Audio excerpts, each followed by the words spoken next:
तुम जिस युग में जी रहे हो उसे कलयुग कहा गया है। एक ऐसा समय जहां मनुष्य का मन अस्थिर है, इच्छाएं असीमित हैं और धैर्य क्षीण।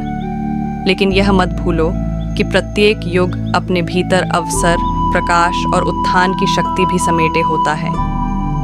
आज मैं तुम्हारे सामने उसी शक्ति की याद दिलाने आया हूँ। मैं वह कृष्ण हूँ जिसे तुम प्रेम करते हो, पूजा करते हो, याद करते हो। पर आज मैं तुम्हें उपदेश देने नहीं आया, मैं तुम्हें जगाने आया हूँ। तुम्हारी सबसे बड़ी लड़ाई बाहरी नहीं, अंदर है। मनुष्य अपनी सबसे बड़ी लड़ाई संसार से नहीं, अपने भीतर के संदेह, भय, आलस्य और मोह से लड़ता है। तुम कहते हो, भगवान मेरा भाग्य क्यों नहीं बदलता? मैं कहता हूँ, हे पार्थ, भाग्य तुम्हारे साहस के आगे झुकता है, तुम्हारे बहानों के आगे नहीं। यदि तुम मन में डर रखकर खड़े हो तो संसार तुम्हें और डराएगा। यदि तुम मन में दृढ़ता लेकर खड़े हो तो संसार तुम्हारे मार्ग में सिर झुकाएगा। तुम्हारी शक्ति तुम्हारे भीतर है, जागो, उसे पहचानो, उसे जगाओ। 2 कर्म ही तुम्हारी पहचान है, किसी भी युग में, किसी भी परिस्थिति में। मैंने हमेशा यही कहा, कर्मण्येवाधिकारस्ते मा फलेषु कदाचन। इसका अर्थ केवल इतना नहीं कि फल की चिंता मत करो। इसका गहरा अर्थ है, तुम्हारा वजूद तभी चमकता है जब तुम लगातार कर्म करते हो। जो व्यक्ति कर्म में गिरता है वह जीवन में भी गिरता है, जो कर्म में उड़ता है वही जीवन में उड़ता है। तुम असफल क्यों होते हो? क्योंकि कर्म बीच में छोड़ देते हो। सफलता किसे मिलती है? जो 1000 बार गिरकर भी कर्म करना नहीं छोड़ता। 3 कठिनाइयाँ तुम्हें तोड़ने नहीं, गढ़ने आती हैं। तुम सोचते हो कि जीवन तुम्हें परेशान कर रहा है, पर सच ये है, तकलीफें तुम्हें वो बनाती हैं जो तुम बनने के योग्य हो। अगर अर्जुन युद्ध में भाग जाता तो क्या वह आज वीर अर्जुन कहलाता? अगर द्रौपदी अपमान के सामने टूट जाती तो क्या आज भी उसके साहस की गूंज सुनाई देती? कठिनाइयों से मत घबराओ, वे तुम्हें उठाने आई हैं। 4 कलयुग में मन सबसे बड़ा रणक्षेत्र है। दुनिया बदलती रही, युग बदलते रहे, पर मनुष्य का मन आज भी वही है, अशांत, भ्रमित, इच्छाओं से भरा और थका हुआ। आज तुम युद्ध के मैदान में नहीं खड़े, तुम खड़े हो सोशल मीडिया के शोर के सामने, तुलना की आग के सामने, अपेक्षाओं के बोझ के सामने, असफलता के डर के सामने, अकेलेपन की चुप्पी के सामने। यह आधुनिक युद्ध है और इसमें जीतने के लिए तुम्हें वही बनना होगा, दृढ़, शांत, केंद्रित, संतुलित। 5 अपना ध्यान केंद्र में लाओ। यही योग है। तुम समझते हो योग केवल आसन है।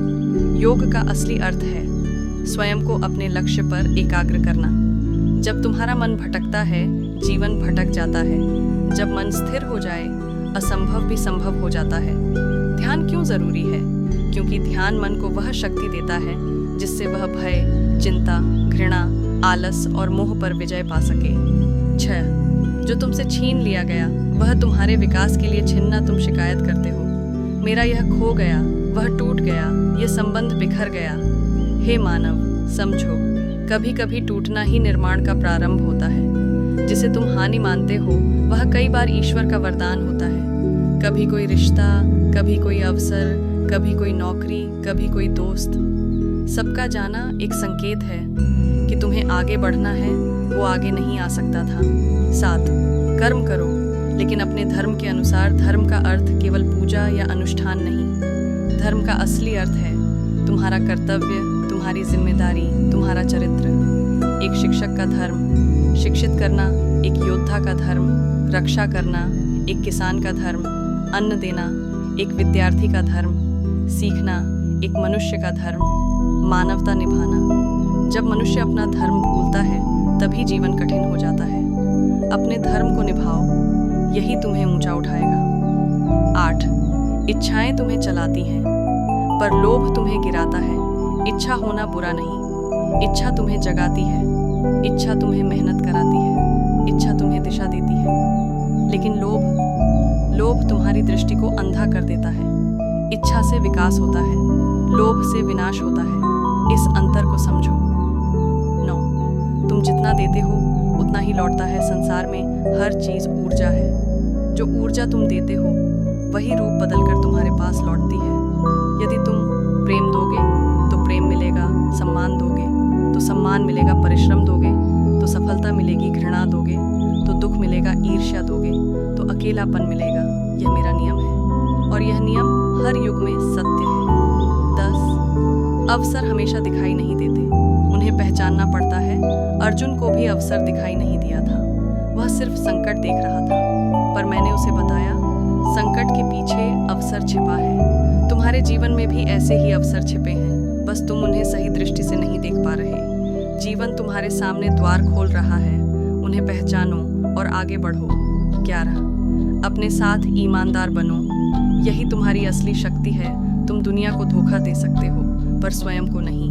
जो व्यक्ति अपने भीतर झांकने की हिम्मत करता है, दुनिया उसकी राह में कुछ नहीं कर सकती। तुम्हारी असली शक्ति बाहर नहीं, अंदर है। 12 जब तुम अकेले हो तब तुम ईश्वर के सबसे करीब हो। अकेलापन तुम्हें डराता है, पर मैं कहता हूँ यही समय तुम्हें सबसे अधिक बढ़ाता है। जब कोई नहीं होता तब तुम स्वयं को सबसे अधिक सुन सकते हो, और स्वयं को सुनना ईश्वर को सुनने के बराबर है। 13 दूसरों की निंदा से मत डरो, संसार तो मुझे भी नहीं समझ पाया, लोग क्या कहेंगे। ये विचार ही मनुष्य का सबसे बड़ा शत्रु है। लोगों ने राम को भी नहीं छोड़ा, मुझे भी नहीं छोड़ा, तो तुम्हें क्यों छोड़ेंगे। लोगों के शब्द हवा हैं, तुम्हारी निष्ठा पर्वत होनी चाहिए। 14 स्वयं पर विजय पाना ही सच्ची विजय है। राज्य जीतना आसान है, पर अपने मन को जीतना कठिन। जो प्रिय अर्जुन, प्रिय मानव, प्रिय साधक, जब भी संसार में निराशा बढ़ती है, जब मनुष्य अपने ही मन का दास बन जाता है, जब भय उसकी दृष्टि को धुंधला कर देता है, तब मेरा संदेश ही उसे फिर से जगाता है। आज मैं तुमसे युद्ध भूमि की तरह नहीं, बल्कि जीवन भूमि की तरह बात कर रहा हूँ। प्रत्येक मनुष्य अपने भीतर एक युद्ध लड़ रहा है, भय और साहस का, आलस्य और कर्म का, संदेह और विश्वास का, हार और प्रयास का। आज का यह भाषण तुम्हारे भीतर उस सोई हुई शक्ति को जगाएगा जिसे तुमने स्वयं भुला दिया है। भाग 1 जीवन एक रणभूमि है अर्जुन।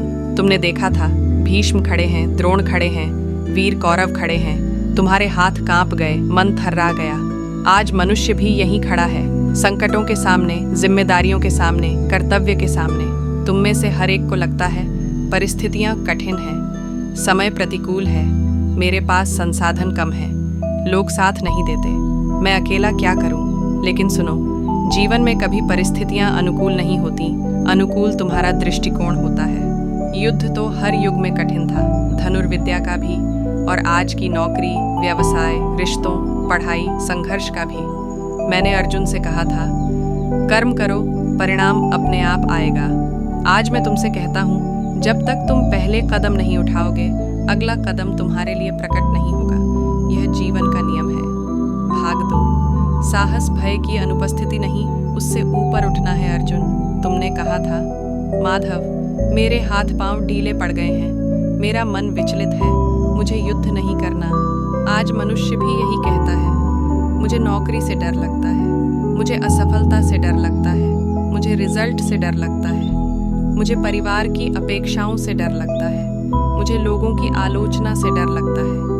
लेकिन मैं कहता हूँ, भय होना समस्या नहीं है, भय के कारण रुक जाना समस्या है। तुम किसी को प्रेरित करते हो, पर तुम स्वयं प्रेरित नहीं होते। तुम दुनिया बदलना चाहते हो, लेकिन अपने भीतर का भय नहीं बदलते। तुम सफलता चाहते हो, पर असफलता का सामना करने की हिम्मत नहीं रखते। सुनो,